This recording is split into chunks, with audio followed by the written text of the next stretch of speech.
हाय, आपके साथ मैं हूँ Surabhi Sharma. India TV YouTube channel subscribe करिए, बेल आइकन दबाएं।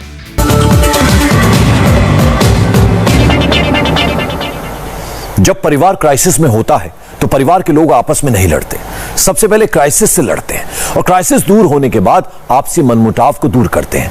मगर जिस वक्त देश के सामने इतनी बड़ी क्राइसिस है, कोरोना की तीसरी वेव किसी भी वक्त आ सकती है, उस वक्त आपस में लड़ना क्या सही है? दिल्ली में यही हो रहा है। कांग्रेस और राहुल की टाइमलाइन पर लगातार मोदी मोदी चल रहा है। आज तो सिर्फ चिट्ठियां ही चिट्ठियां घूमी। सवाल ऐसे में यह है कि पॉलिटिशियंस आपस में लड़ेंगे तो कोरोना से कौन लड़ेगा? इस पॉलिटिकल लड़ाई की इनसाइड स्टोरी क्या है, रिपोर्ट में देखिए। नवंबर 2020 में जब देश कोरोना से लड़ रहा था, उस वक्त राहुल ने ट्विटर पर प्रधानमंत्री से 4 सवाल पूछे थे। पहला, मोदी ये बताएं कि सरकार ने कोविड वैक्सीन के लिए किसे चुना और क्यों चुना। दूसरा, पहली वैक्सीन किसे लगेगी, उसकी डिस्ट्रीब्यूशन की स्ट्रेटजी क्या होगी। तीसरा, क्या फ्री वैक्सीनेशन के लिए पीएम केयर फंड का इस्तेमाल होगा। और चौथा, हर हिंदुस्तानी कब तक वैक्सीनेट होगा। अगले महीने यानी दिसंबर में राहुल ने अपनी टाइमलाइन पर एक और मैसेज डाला और लिखा, दुनिया में 23 लाख लोगों को वैक्सीन लग गई। चीन, अमेरिका, यूके और रूस ने वैक्सीनेशन की शुरुआत कर दी।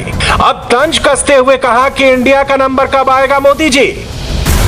मगर जिस दिन भारत में दुनिया के सबसे बड़े वैक्सीनेशन ड्राइव की शुरुआत हुई, 2 मेड इन इंडिया वैक्सीन को हरी झंडी मिली, उस दिन राहुल की टाइमलाइन पर सन्नाटा पसरा रहा। इन सब के बीच कांग्रेस के दूसरे नेताओं और खुद कांग्रेस पार्टी की टाइमलाइन पर वैक्सीन वाली सियासत चरम पर थी। उस वक्त शशि थरूर को मेड इन इंडिया वैक्सीन पर भरोसा नहीं था। एक एग्जाम्पल मनीष तिवारी का भी है। पहले उन्होंने ट्वीट करके हमला किया था, फिर कैमरे पर आकर कहा, मोदी सरकार के मंत्री पहले क्यों नहीं लगवाते वैक्सीन।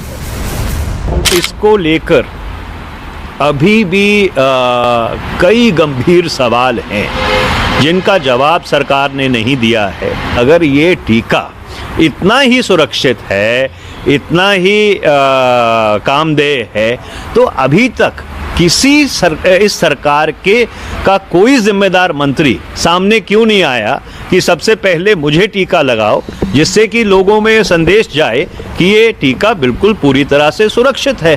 सरकार कौन होती है ये कहने वाली कि आप कोविशील्ड लगवाएंगे या कोवैक्सीन लगवाएंगे?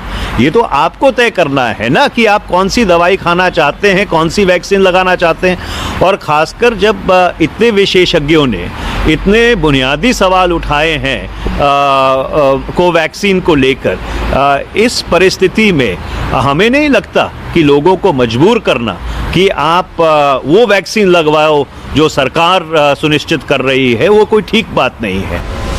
बात सिर्फ वैक्सीन तक ही सीमित नहीं है। इन दिनों तो राहुल को ट्विटर टाइमलाइन पर लिखे हर 10 में से एक ट्वीट में न्यू पार्लियामेंट बिल्डिंग का जिक्र होता है और जानबूझकर मोदी पर अटैक किया जाता है, वो भी ये जानते हुए कि 2012 में खुद उन्हीं की पार्टी के नेता और तत्कालीन केंद्रीय मंत्री जयराम रमेश पार्लियामेंट की नई बिल्डिंग की वकालत कर चुके हैं।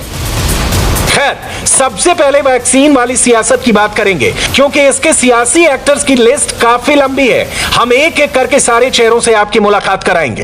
कांग्रेस कार्य समिति ने यह भी कहा, मगर पहले जरा ये देखिए कि जनवरी तक जो made in India vaccine Congress और उसके नेताओं को बुरी लग रही थी, वो अचानक अच्छी कैसे हो गई। और अब इन्हीं मेड इन इंडिया वैक्सीन के बहाने मोदी को घेरने वाली नई सियासी स्क्रिप्ट कैसे लिखी जा रही है, कैमरे पर नए नए डायलॉग्स कैसे मारे जा रहे हैं। कल तक कांग्रेस के लिए वैक्सीन आउट ऑफ फोकस थी, मगर आज कांग्रेस की टाइमलाइन पर सिर्फ वैक्सीन के ही चर्चे हैं।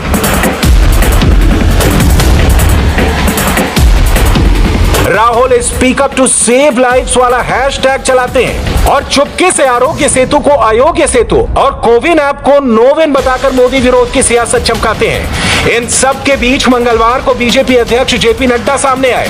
नड्डा ने सोनिया गांधी को 4 पन्ने की चिट्ठी लिखी और अफवाह वाली पॉलिटिक्स पर अपनी कड़ी प्रतिक्रिया दी। नड्डा ने कांग्रेस के कुछ मुख्यमंत्रियों सहित विपक्ष पर राजनीतिक फायदे के लिए उस समय जानबूझकर हंगामा मचाने का आरोप लगाया जब देश एक महामारी से निपट रहा है। नड्डा ने कांग्रेस पर कोरोना महामारी के खिलाफ लड़ाई में लोगों को गुमराह करने और भय का माहौल पैदा करने का आरोप लगाया। उन्होंने कहा कि संकट के इस दौर में राहुल गांधी सहित उनके नेताओं का व्यवहार दोहरेपन और ओछेपन के लिए याद किया जाएगा। साथ ही साथ ये भी नसीहत दी कि कांग्रेस लोगों को गुमराह करना और दहशत फैलाना बंद करे। विपक्ष द्वारा सभी के लिए वैक्सीन फ्री किए जाने की मांग को लेकर भी नड्डा ने कांग्रेस की मंशा पर सवाल उठाए और कहा कि जब बीजेपी एनडीए के नेतृत्व वाले राज्य गरीबों के लिए मुफ्त टीकों की घोषणा कर सकते हैं तो कांग्रेस को किसने रोका है। बीजेपी का सीधा आरोप है कि पहले कांग्रेस की कार्य समिति की बैठक में मोदी विरोध की पटकथा लिखी जाती है, फिर उसे इस तरह फैलाया जाता है जिससे भ्रम की स्थिति पैदा हो जाए। दुख की बात यह है कि शुरू से एक रवैया चल रहा है।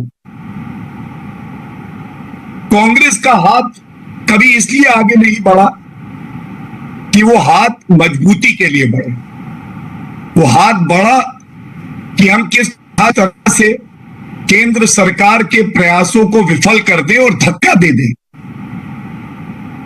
सरकार विफल हो जाए तो हमें राजनीतिक लाभ हो जाए। और ये मत भूलिएगा, कांग्रेस पार्टी के जितने भी वरिष्ठ नेता हैं, नेत्री हैं, इस समय पे आम जनता का हित सर्वोपरि है। आम जनता चाहती है उसको राहत मिले, मदद मिले। सोनिया गांधी जी ने जब चिट्ठी लिखी थी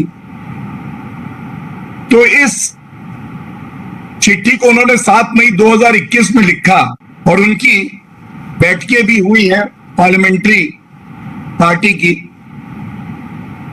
हर जगह से एक ही बात सामने निकल के आई कि कमियां निकालो, झूठ फैलाओ, देश को तोड़ो, भ्रम फैलाओ। सियासी वार और पलटवार के बीच कांग्रेस पार्टी के नेता भी कैमरे पर आते हैं। कोरोना काल में मिलकर काम करने की बात नहीं होती। कोई कांग्रेसी नेता प्रेस कॉन्फ्रेंस करके मोदी पर अटैक करता है तो कोई ट्विटर पर वीडियो अपलोड करके कांग्रेस के हैशटैग को ट्रेंड कराने वाली सियासी स्क्रिप्ट पढ़ता है। भाजपा अध्यक्ष नड्डा जी को कांग्रेस को आरोप पत्र नहीं बल्कि कोरोना की आग में धकेलने के लिए भाजपा की तरफ से देश को एक माफी पत्र लिखना चाहिए था। नड्डा जी को जो भाजपा केंद्रीय सरकार ने देश में कोरोना का खड्डा खोदा है उसके लिए देश को माफी पत्र लिखना चाहिए था। भारतीय जनता पार्टी के जो उन्होंने देश को ठगा है, जो हमारे राइट टू हेल्थ के हक का हनन किया है, उसके लिए देश कभी भाजपा को माफ नहीं करेगा। इसलिए कांग्रेस पे उंगली उठा के भाजपा अपने गुनाहों पे पर्दा नहीं डाल सकती। भारतीय जनता पार्टी के अध्यक्ष नड्डा साहब की चिट्ठी मैंने पढ़ी। कांग्रेस से बहुत शिकायतें हैं। शिकवा बेजा भी करे कोई तो लाजिम है शऊर। नड्डा साहब, क्या गंगा और यमुना के पानी में लाशें नहीं बह रही हैं? क्या वैक्सीन की बेपनाह देश के अंदर कमी नहीं हो रही है?